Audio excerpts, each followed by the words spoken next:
అందరికీ నమస్కారం. మనతో ఉన్నారు నా పేరు నాగేశ్వరమ్మ. నేను వచ్చేసి తిరువూరు డివిజన్ లో డివిజన్ ఎంపీగా వర్క్ చేయడం జరుగుతుంది సార్. ప్రకృతి వ్యవసాయంలో నేను కొత్తగా వద్దాం అనుకుంటున్నాను.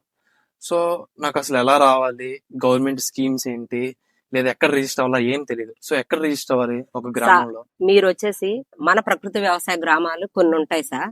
ఆ గ్రామంలో మీరున్నా పర్వాలేదు, లేదా పక్క గ్రామంలో మీరు ఉండి ప్రకృతి వ్యవసాయం చేస్తున్నా పర్వాలేదు సార్. మీరు మన గ్రామంలో ఉన్నట్టయితే మన ప్రతి ఒక్క గ్రామానికి ఒక ఐసీఆర్పి అనేది వాళ్ళు ఉంటారు సార్. వాళ్ళ దగ్గరికి వెళ్ళి మీ ఆధార్ కార్డు, మీ పాస్బుక్ జిరాక్స్, ఓకేనా సార్, మీ తీసుకొని మీ డీటెయిల్స్ తీసుకొని, అమ్మా నేను ఫలానా సంవత్సరం నుండి ప్రకృతి వ్యవసాయం చేస్తున్నాను, ఇలా అసలు మీరు ప్రకృతి వ్యవసాయంలోకి రావాలంటే ఫస్ట్ ఎండిఎస్ వేయాలి సార్. నేను ఇలా వేసానమ్మా అని తనని అడిగితే తను వచ్చేసి మీకు చెప్పిద్దండి ఏమేమి కావాలి అంటే. మీరు ఆధార్ కార్డు జిరాక్స్ ప్లస్ మన పొలం జిరాక్స్ తీసుకొని వెళ్తే తను వచ్చేసి ఉర్వీ యాప్ లో మిమ్మల్ని నమోదు చేసింది సార్. ఉర్వీ యాప్ లో నమోదు చేసింది. ఫస్ట్ మీ డీటెయిల్స్ అన్ని అంటే వ్యక్తిగతంగా మీ పర్సనల్ డీటెయిల్స్ అన్ని, మీ ఆధార్ కార్డు, మీ ఫోన్ నెంబర్, మీ ఊరు పేరు మొత్తం వచ్చేసి ఆ ఉర్వీ యాప్ లో అనేది ఎంటర్ చేసి సార్. మీరు సపోజ్ ఆ గ్రామంలో ఆ వివోలో లేరనుకోండి, పక్క గ్రామంలో ఉండి మీరు ఈ గ్రామంలో ల్యాండ్ ఉండి మీరు ప్రకృతి వ్యవసాయం చేస్తున్నారు అనుకోండి సార్, మిమ్మల్ని నాన్ ఎస్హెచ్జి కింద, అక్కడ గ్రూప్ లో లేరు కాబట్టి నాన్ ఎస్హెచ్జి కింద మిమ్మల్ని రిజిస్ట్రేషన్ చేసి మీకు ఒక ఐఐడి నెంబర్ అనేది ఇవ్వడం జరిగింది సార్. ఒకవేళ నేను కొత్తగా రావాలనుకుంటే, కొత్తగా ఎక్స్పీరియన్స్ లేదు, ముందు నేను చేయలేదు, ఇప్పుడే చేద్దాం అనుకుంటున్నాను, అలాగైతే సార్ ఐసీఆర్పీని వచ్చి నాకు అమ్మా నేను ప్రకృతి వ్యవసాయం చేయాలనుకుంటున్నాను, నాకు ప్రకృతి వ్యవసాయం గురించి ఏమీ తెలియదు, ఓకే నేను ఎలా స్టార్ట్ చేయాలి, నేను ఈ ప్రకృతి వ్యవసాయం చేయాలంటే ఏమేమి పద్ధతులు పాటించాలని ముందర ఆమెను అడిగిన తర్వాత తను చెప్పింది సార్ ఈ పద్ధతులు అని చెప్పిద్ది. చెప్పినప్పుడు అదే విధంగా ఆ రోజే నేను ఉర్వీ యాప్ లో కూడా రిజిస్ట్రేషన్ అవుతానమ్మా అని మీరు తను అడిగితే తను వచ్చేసి మీ డీటెయిల్స్ అన్ని తీసుకొని ఆ ఉర్వీ యాప్ లో రిజిస్ట్రేషన్ అనేది చేసిద్ది సార్. ఓకే. ఇప్పుడు కొంతమంది అంటే అన్ని పద్ధతులు తెలియక అన్ని ఫాలో అవ్వరు, కొంతమంది ఏమో తోచా తప్పకుండా ప్రతిదీ స్టార్టింగ్ నుండి ఎండ్ వరకు అలా ఫాలో అవుతారు. అలా ఏమైనా సపరేషన్ కేటగిరీస్ ఏమైనా ఉంటాయి? ఉంటాయి సార్. ఫస్ట్ వచ్చేసి 2-3 పద్ధతులు వాడితే C1 అని, ఓకేనా సార్. అదే విధంగా కొంతమంది రైతులేమో C3 అని, ఒక రసాయన వ్యవసాయం పూర్తిగా రసాయనం చేసే వాళ్ళని C3 అని, ఇలా కేటగిరీస్ ఉంటాయి. అదే విధంగా మీరు విత్తనం వేసిన దగ్గర నుండి విత్తనం వచ్చే వరకు ఎటువంటి కెమికల్స్ అనేవి వాడుకోకుండా చేస్తే గనక S2S అని, ప్లస్ దాంట్లోనే 100% ఓకేనండి 100% రసాయన రహితంగా మీరు వ్యవసాయం చేస్తున్నారని దాంట్లో వచ్చేసి ఉర్వీ యాప్ లో మేము ఎంటర్ చేస్తాం సార్. అసలు మనం ప్రకృతి వ్యవసాయం గురించి మాట్లాడుకుంటే C3 కేటగిరీ ఎందుకు ఇవ్వాలి అసలు? C3 క్యాట్ అంటే మనం వచ్చేసి మన ఉర్వీ యాప్ లో వచ్చేసి ఇన్ని కేటగిరీలు ఉంటారు సార్.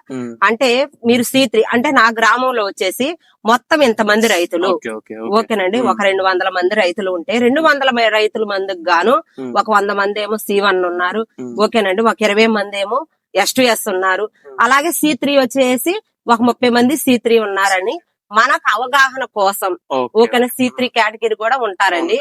ఇప్పుడు ప్రకృతి వ్యవసాయం చేస్తున్నాం అంటే మనం ప్రొడక్ట్ చాలా కష్టపడి పండించుకుంటాం. సో దాని మార్కెటింగ్ ఎలా చేసుకోవాలి, మీరు ఏమైనా హెల్ప్ చేస్తారా?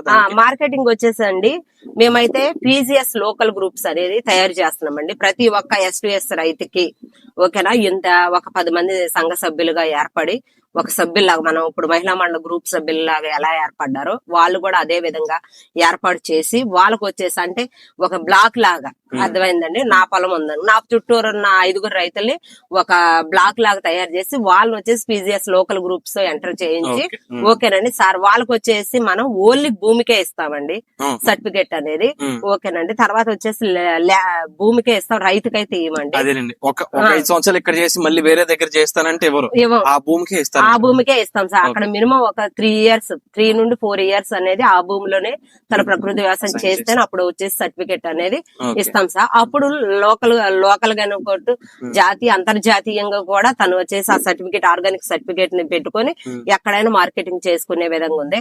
అలాగే కొంతమంది రైతులు అయితే ఏం చేస్తున్నారు, నేను ఇంత ప్రకృతి వ్యవసాయం చేసి పండించాను కదా అని కొంతమంది అంటే మాస్టర్స్ ఎంప్లాయీస్ ఉంటారు కదండి, వాళ్ళకి కండక్ట్ అయ్యి ఓకేనా సార్ డైరెక్ట్ గా మన పంట వేయక ముందు అడ్వాన్స్ అనేది ఇస్తున్నారు. ఇచ్చేసి ఆ అడ్వాన్స్ ద్వారా మనం ముందర మన పంట వేసుకొని మన పంట వచ్చిన తర్వాత ఒక్కొక్క బ్యాగ్ అంటే ఇప్పుడు 25 కేజీల బ్యాగ్ వచ్చేసి 2000 రూపాయలకి అమ్ముకొని అలా కూడా ఇచ్చేసుకుంటున్నారు సార్. చేస్తాం.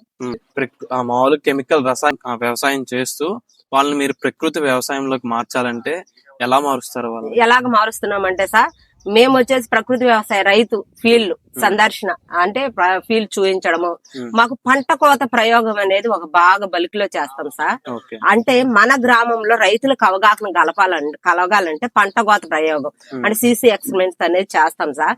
సీసీ ఎక్స్పెరిమెంట్ చేసేటప్పుడు నా చుట్టుపక్కల ఉన్న పొలంలో రసాయన వ్యవసాయం చేసే రైతుల్ని పిలిపించి ఈ ప్రకృతి వ్యవసాయానికి రసాయన వ్యవసాయానికి తేడా ఇది, దీంట్లో ఎంత ఇన్కమ్ వచ్చింది, ఎంత దిగుబడి వచ్చింది, అందులో ఎంత దిగుబడి వచ్చింది అనేది పెద్ద డెమో లాగా ఎక్స్ప్లెయిన్ చేస్తాం సార్. ఇప్పుడు ఖర్చులు ఎంత అయినాయి, ఆదాయం ఎంత వచ్చింది. రసాయన వ్యవసాయం ఇప్పుడు రసాయన వ్యవసాయం ఫ్లాట్ తీసుకుంటాం, నేచురల్ ఫార్మింగ్ ఫ్లాట్ తీసుకుంటాం. పక్కనే ఒకే వెరైటీ, ఒకే రకమైన నీళ్లు, ఒకే రకమైన భూమి ఉన్న ఫ్లాట్ నే తీసుకొని పంట కోత ప్రయోగం చేసి ఆ ప్రయోగంలో ఈ రైతుకి ఎంత దిగుబడి వచ్చింది, ఈ రైతుకి ఎంత దిగుబడి వచ్చింది, ఎన్ని కేజీలు వచ్చినాయి, ఎంత దిగుబడి వస్తుంది అని చెప్పి ప్లస్ ఇతను ఏ విధంగా మార్కెటింగ్ చేసుకుంటున్నాడు, ఏ విధంగా అమ్ముకుంటున్నాడు అని తెలియజేస్తాం. ఓకే, చెప్పడంతో పాటు మీరు లైవ్ లో చూపిస్తారు. Yes sir.